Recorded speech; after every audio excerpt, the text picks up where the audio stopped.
السلام عليكم البنات. بالنسبة للقياسات اللي راح نحتاجوهم اليوم، راح نحتاجو ارتفاع الصدر، ارتفاع ما تحت الصدر، ارتفاع ما فوق الصدر، ارتفاع الحزام تاعنا. نحتاجو ايضا هذه المسافة من بين الثدي الى اخر الثدي.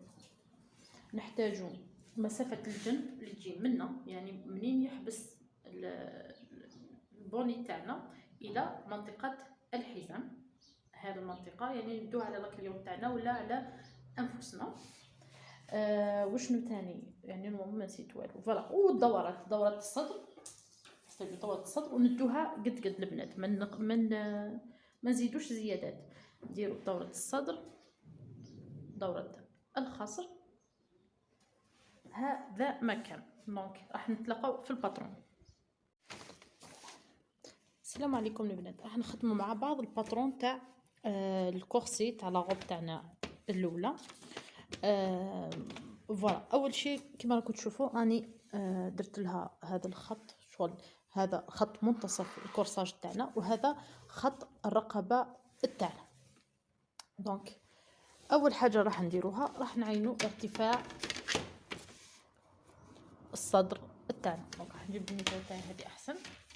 دونك بالنسبه لارتفاع الصدر تاعنا راح نديروا كاع الخطوط تاع الارتفاعات. اول حاجه راح نبداو بمسافه 24 سنتيمتر ونديروا ارتفاع الصدر تاعنا.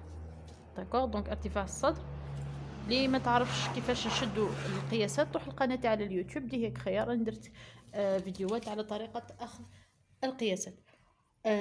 بعدها راح ناخذ قياس ما فوق الصدر. هذاك القياس راح تشوفوا دوكا هنايا فوق المانكا كيفاش شديته.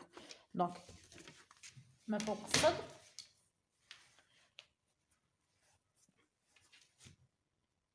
رايحين نديرو 18 سنتيمتر. راح نعينو خط. هنا راني درت 18 سنتيمتر، زدت فوالا.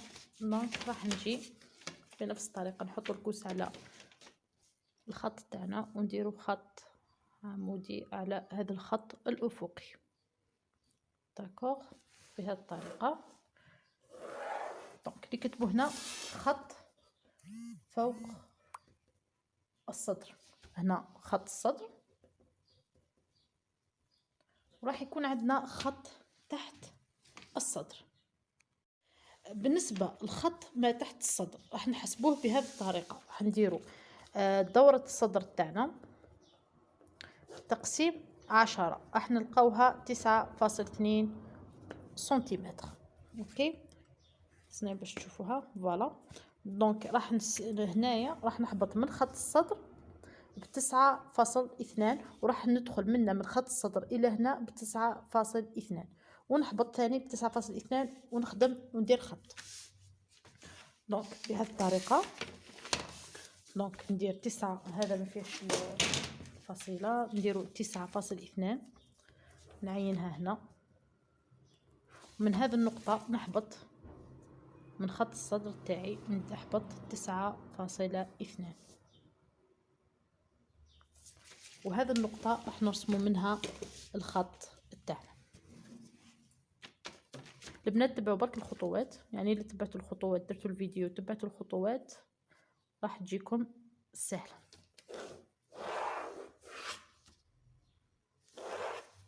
فوالا. دونك هذا خط تحت الصدر. داكوغ. واش قاعد لنا خط تاع الحزام اللي هو 40 سنتيمتر من الرقبه. نجي هنا للرقبه، الخط الرقبه تاعنا ونشوف 40 سنتيم تاعي وين جاتني هنا. فوالا. كيف راح نرسم خط العمودي على خط السطر.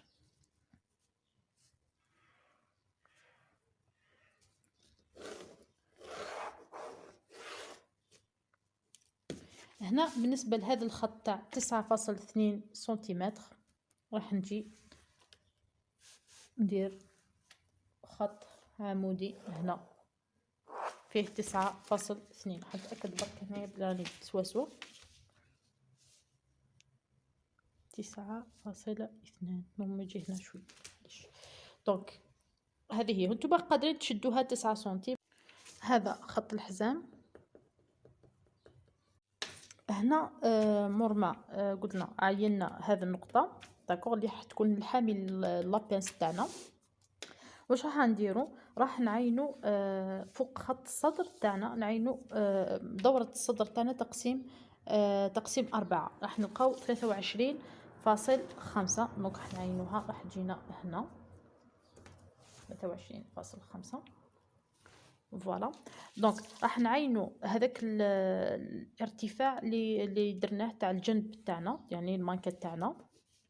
هذه هي، هذا هو الصدر. هنا الارتفاع اللي درناه على خط الحزام. دونك هذا هو الارتفاع تاع الكرسي تاعنا من الجنب.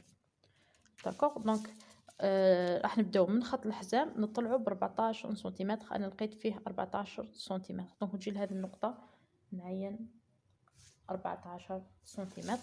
راح جاتني 21.5. دونك نجي هنا نعين 21.5 هنا. وهنا نعين لابنس تاعي اللي فيها 1.5 من الجهه هذه و1.5 من الجهه هذه. فوالا. دونك بداو ابيبخي تتشكل لنا. بدينا نشكلو في الكرسي تاعنا، بدينا نلحقوا شويه الاحداثيات تاع الكرسي تاعنا. دونك هنايا عندنا قيمه ندخلوا منها، وهي كيفاش نقولوا، هي المسافه بين الثديين اللي هي 1.5. هذه ثابته البنات وما تتبدلش. داكوغ. دونك نحفظوها بهذه الطريقه. دونك 1.5.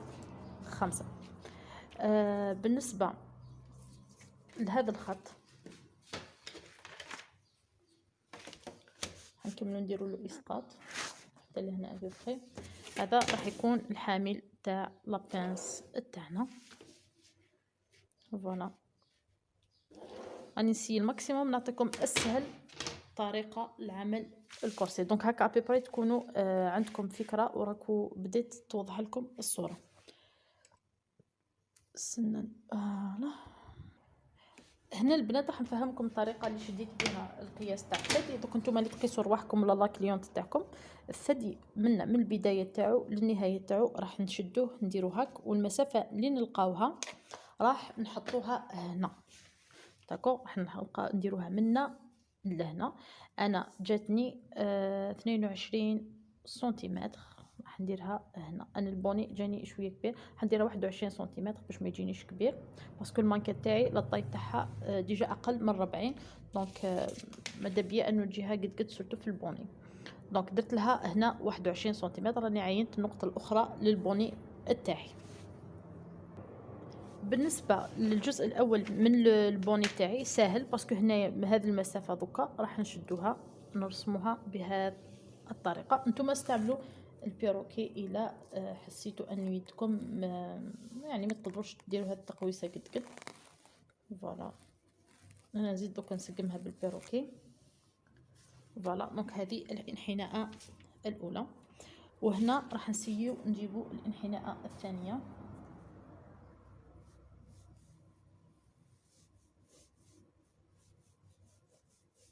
يعني بشويه بشويه تخرجوها. هذه هي.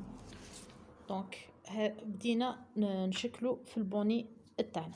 دونك بالنسبه لهنا حنلصقوا النقطه هذه اللي درناها هنا مع النقطه هذه، باسكو صاي هذا هو الجنب تاعنا. داكوغ.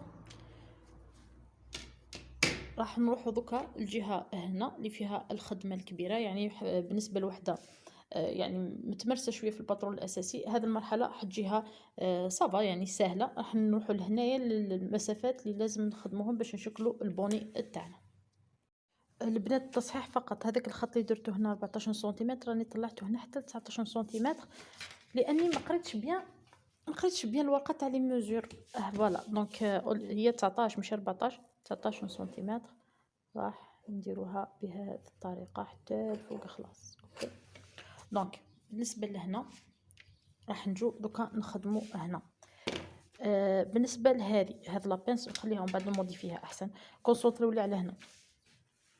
دونك اول حاجه رايحين نديروها، نديرو اسقاط النقطه المنتصف هذه هنا. فوالا فوالا. نجو هنا نديرو مستقيم يكون موازي لهذا، وهنا نفس الشيء يكون موازي لهذا هكا باش نطلعو نخدمو من الجهه العلويه للبوني تاعنا. اول حاجه راح نديروها نحطو منا 2.5. هذو غير حفظوهم باسكو في كامل لي طاي هما نفسهم. دونك نحطو ب2.5 وهنا ثاني نحطو ب2.5. دونك نرسمو الانحناء تاعنا. البنات استعملوا البيروكي. انا البيروكي تاعي ما لقيتوش، دوك نزيد نحوس عليه. الا لقيتو راح نستخدمه معكم. دونك حرصوا الانحناء تاعكم. فوالا فوالا. هذه هي بالنسبه للحاجه اللي نديروها الاولى. الحاجه الثانيه راح نجو هنايا نحطو ب1.5. ثاني كيف واحد هذه كيف الجميع لي طاي.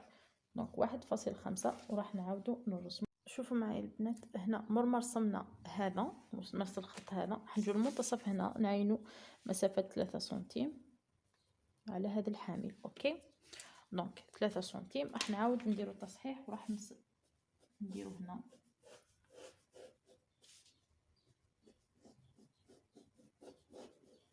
فوالا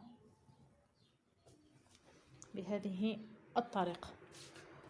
ومن بعد راح نجو نعاودو نديرو التصحيح الاخير اللي هو نديرو هنا نطلعو ب1 سنتيم وهنا ثاني 1 سنتيم ونعاودو نصحو هنا.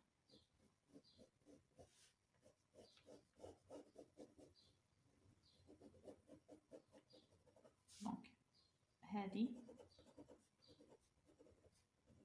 ما نعدوهاش. نفس الشيء بالنسبه لهذا. هذا الشيء ما نعدوهاش. دونك راح نكونسونطري على هذا. اوكي دونك هذا بالنسبه الاول. دونك قعدت لنا هنا راح نحطو ب1.5 هاي ليك، وهنا ثاني 1.5 ونعاودو نرسم ثاني نصحح هنا.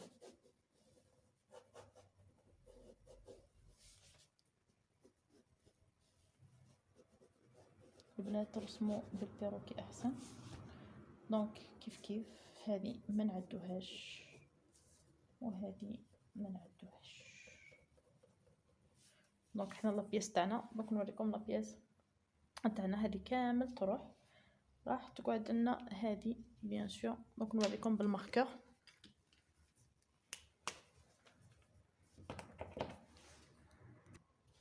دونك هنا عندنا هاد لابياس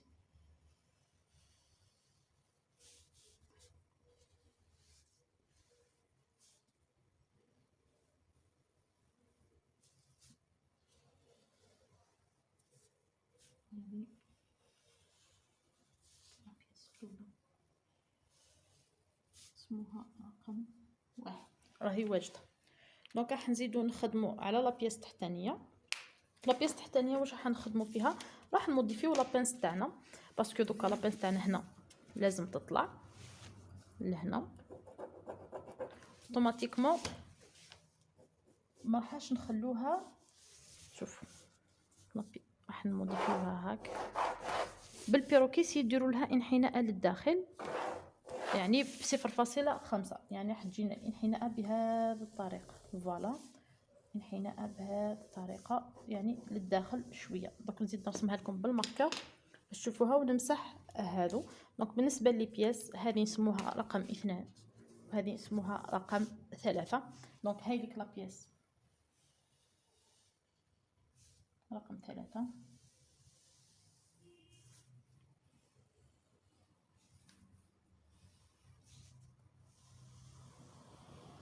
دونك نرفد لكم كامل لي بياس بورق الشفاف باش تشوفوا. فوالا. دونك 1 2 3. هذه اللي هنا راح نرفدها لكم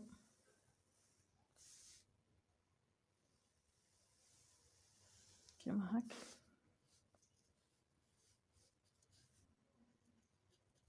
دونك هنا ثاني ندخل ب0.5 بهذه الطريقه لابانس تاعنا. هذا كامل تابع لابياس رقم 3. فوالا. دونك بالنسبه لهذه نسموها ا، وهذا نسموها البي. بالنسبه لهنايا قعدت لنا حاجه، وهي نحسبوا المنتصف تاع هذه القطعه تاع هذه اللي فيها 3.5 نقولوا 4 سنتيمتر. دونك نجي هنا في المنتصف نرسم الخط هذا تاع بدايه الكورساج تاعي. داكوغ. وبالنسبه لهنا عندنا هذاك الخط اللي رسمناه تاع ارتفاع الجنب. فوالا. ونحط دونك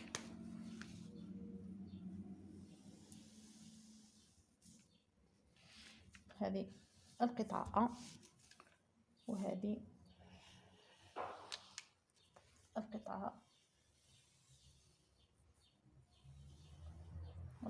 ب.